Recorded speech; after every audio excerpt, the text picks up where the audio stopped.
तो आखिर आ गई डीएनए रिपोर्ट, खुल गई सारी सच्चाई, मिल गए सारे सवालों के जवाब। अब पूरी तरह घिर गया आफताब, और इसके साथ ही ये तय हो गया कि श्रद्धा वॉलकर अब इस दुनिया में नहीं। ये भी साफ हो गया कि श्रद्धा का कत्ल हुआ था। साथ ही ये भी साबित हो गया कि श्रद्धा का आरोपी कातिल कोई और नहीं, आफताब पूनावाला ही। करीब 25 दिन के इंतजार के बाद गुरुवार को आखिरकार वो रिपोर्ट सामने आ गई, जिसका सबसे ज्यादा इंतजार दिल्ली पुलिस को था, क्योंकि इस एक रिपोर्ट पर ही श्रद्धा के जिंदा या मुर्दा होने का अंतिम फैसला टिका हुआ था। तो सबसे पहले बात डीएनए रिपोर्ट की, उसके बाद बात श्रद्धा मर्डर केस की जांच के अगले पड़ाव की। दिल्ली में मौजूद ये सीबीआई मुख्यालय है। इसी सीबीआई मुख्यालय में सेंट्रल फॉरेंसिक साइंस लेबोरेटरी यानी CFSL है।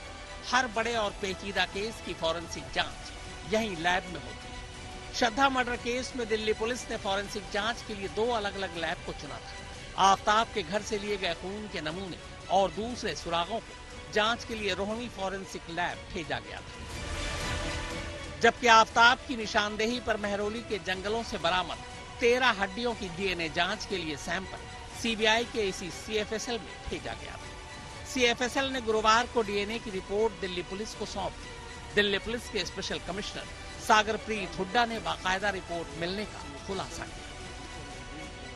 श्रद्धा मर्डर केस में पुलिस को CFSL लोधी रोड से डीएनए की रिपोर्ट मिल गई है।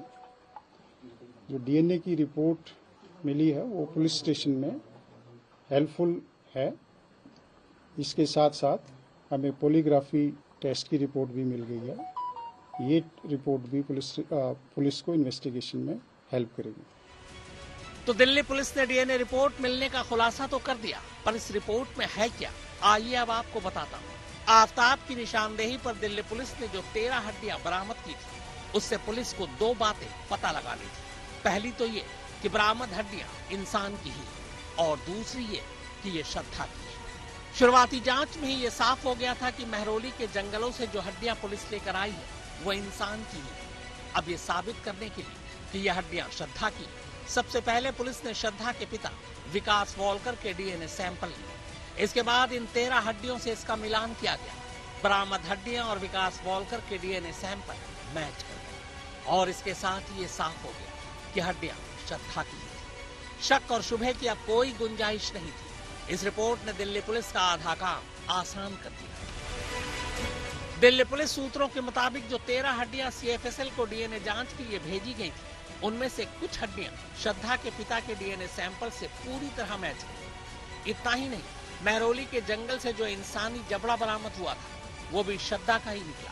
ये जबड़ा भी श्रद्धा के पिता विकास वॉलकर के डीएनए से मैच कर गया।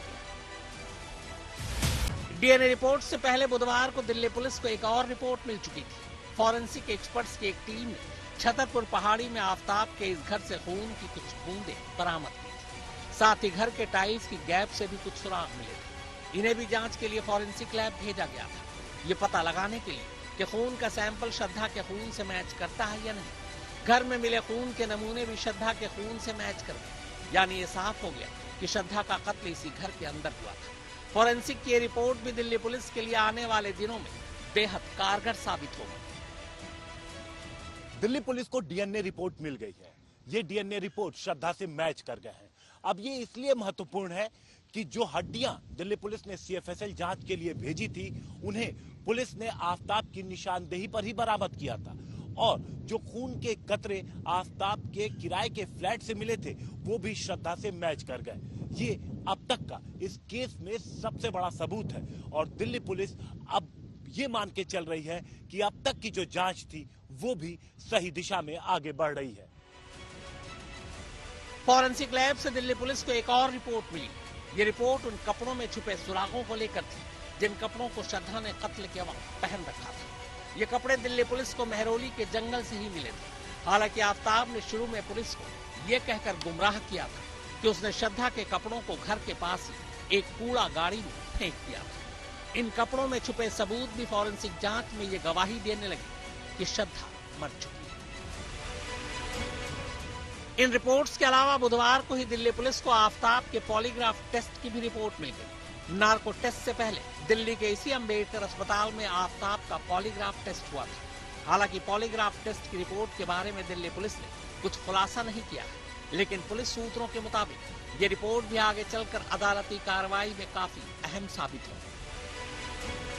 अब अगर फॉरेंसिक जांच या जांच रिपोर्ट की बात करें तो लगभग सारी रिपोर्ट दिल्ली पुलिस को मिल चुकी है, सिवाय नार्को टेस्ट रिपोर्ट के। आफताब का नार्को टेस्ट सबसे आखिर में हुआ था। नार्को टेस्ट की रिपोर्ट तैयार करने में अच्छा खासा वक्त लगता है, क्योंकि नींद बेहोशी की हालत में मरीज जो कुछ बोल रहा होता है उसकी उस बोली के साथ साथ उसको मॉनिटर कर रहे मशीन की भाषा की स्टडी की जाती है। दोनों चीजों को मैच करने के बाद ही फाइनल रिपोर्ट तैयार होती है। हालांकि उम्मीद है कि नार्को टेस्ट की रिपोर्ट भी इसी हफ्ते या फिर अगले हफ्ते तक आ जाएगी। वैसे एफएसएल सूत्रों के मुताबिक नार्को टेस्ट के दौरान आफताब ने ऐसा कोई नया खुलासा नहीं किया जिससे केस की जांच पर कुछ असर पड़े। उसने नार्को टेस्ट के दौरान भी वही सारी बातें दोहराई थी जो उससे पहले पुलिस हिरासत में पूछताछ के दौरान लगातार दोहराता रहा था। श्रद्धा मर्डर केस के खुलासे को अब महीने भर से ऊपर हो चुका है। लगभग सारी रिपोर्ट दिल्ली पुलिस के पास है। आफताब न्यायिक हिरासत में तिहाड़ में, तो अब आगे क्या ये केस पूरी तरह से सुलझ गया? क्या वो तमाम सबूत पुलिस ने हासिल कर लिए जिनकी उसे तलाश थी?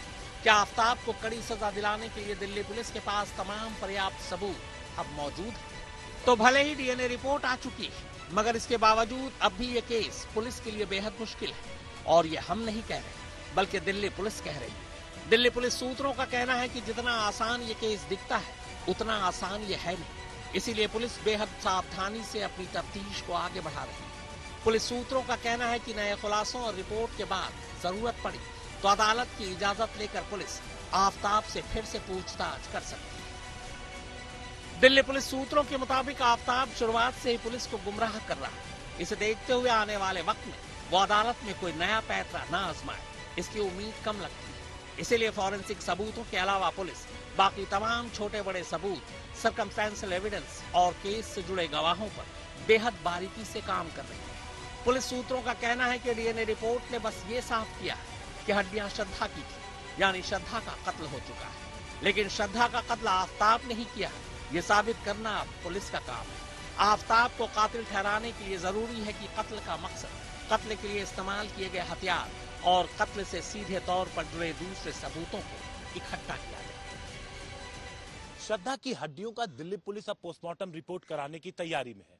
पोस्टमार्टम रिपोर्ट के जरिए पुलिस जो सबसे बड़े सवाल हैं उनके जवाब जानने की कोशिश करेगी। एक तो श्रद्धा की मौत का वक्त क्या था?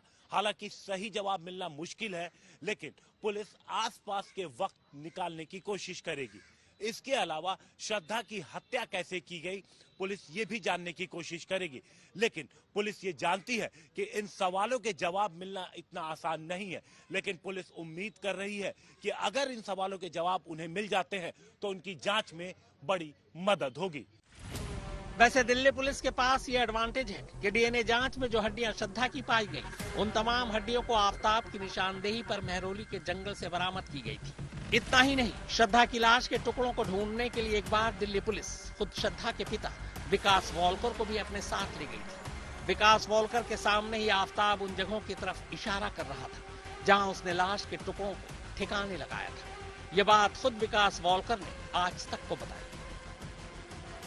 जब आफताब को दिल्ली पुलिस आपके साथ और फॉरेंसिक एक्सपर्ट के साथ उस कमरे में लेकर गई तो आफताब क्या बता रहा था, क्या कुछ बता रहा था जो कुछ आपको जानकारी हो कि किस तरह से उसने अंजाम दिया? कुछ वो बता रहा होगा, क्राइम सीन रिक्रिएट कर रहा होगा, क्या बता रहा था?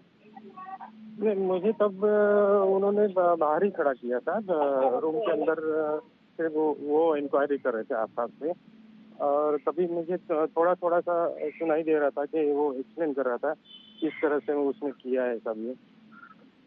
तब मैंने थोड़ा थोड़ा सुना कि ये उसने ऐसे उसको गला दबाया, फिर बाद में उसको आरी से काटा जी, और फिर और फ्रिज में रख दिया। अरविंद ओझा और चिराग गोठी के साथ हिमांशु मिश्रा, दिल्ली आज तक।